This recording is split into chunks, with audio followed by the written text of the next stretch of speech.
Hello guys. അപ്പോൾ ഇന്ന് ദൃശ്യം 3 ഇറങ്ങിയിട്ട് ഇന്നൊക്കെ 2-3 ദിവസമായി. അപ്പോൾ പാരൻസുമായിട്ട് പോകാമെന്ന് വിചാരിച്ചിട്ടുണ്ട്. അപ്പോൾ ഇന്ന് എൻ്റെ അമ്മേനെയും എൻ്റെ ഹസ്ബൻഡിൻ്റെ അമ്മേനെയും കൂട്ടിയിട്ട് ഞാനും മോളും കൂടി, അതായത് നമ്മൾ 4 പെണ്ണുങ്ങൾ മാത്രം പോവാമെന്ന് ഉദ്ദേശിച്ചത് സിനിമക്ക് പോകുന്ന കാര്യമാണ്. കാരണം ഇപ്രാവശ്യം ഏട്ടനില്ല. അപ്പം ഏട്ടനില്ലാത്തത് കൊണ്ട് തന്നെ കുഞ്ഞിനെ എങ്ങനെ മാനേജ് ചെയ്യുമെന്ന് ഞാൻ ആലോചിക്കുകയാണ്. കാരണം ഞങ്ങൾ രണ്ടുപേരും കൂടി പോകുമ്പോൾ ഏട്ടനാണ് അവളെ കൂടുതൽ മാനേജ് ചെയ്യുന്നത്. കാരണം ഏട്ടൻ്റെ കൂടെ അവൾ അടങ്ങിയിരിക്കും. ഏട്ടൻ അങ്ങനെ ഡിസ്റ്റർബ് ചെയ്യുന്ന കൂട്ടത്തിലല്ല, പക്ഷെ എന്നെ നന്നായിട്ട് ഡിസ്റ്റർബ് ചെയ്യുന്ന കൂട്ടത്തിലാണ്. 2:10 ഷോ ആയിരുന്നു നമ്മൾ ബുക്ക് ചെയ്തിട്ടുണ്ടായിരുന്നത്. അപ്പോൾ ഞാൻ പെട്ടെന്ന് റെഡിയായി, കുഞ്ഞിനെ റെഡിയാക്കി നമ്മൾ ഫുഡ് കഴിച്ചിട്ടാണ് വീട്ടിൽ നിന്ന് ഇറങ്ങുന്നത്. അമ്മ ഓൾറെഡി സ്റ്റാൻഡിൽ വന്ന് വെയിറ്റ് ചെയ്തിരിക്കുന്നുണ്ടായിരുന്നു. പിന്നെ ഞങ്ങൾ അമ്മേനെ അവിടെ നിന്ന് പിക്ക് ചെയ്ത് നേരെ കാഞ്ഞങ്ങാട്ടോട്ടേക്ക് പോയി.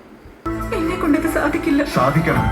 ഈ സംഭവം പോലീസിൽ പടം കണ്ടു ഗൈസ്. നല്ല അടിപൊളി പടം. നമ്മൾ 3 പേരും നന്നായിട്ട് എൻജോയ് ചെയ്തു. പിന്നെ അവിടുന്ന് പടം കഴിഞ്ഞ് ഇറങ്ങി നമ്മൾ നേരെ ഒരു ചായയും കുടിച്ച് അമ്മേനെ തിരിച്ച് ബസ്സിൽ കയറ്റി വിട്ട് ഞങ്ങൾ വീട്ടിലോട്ട് പോയി ഗൈസ്.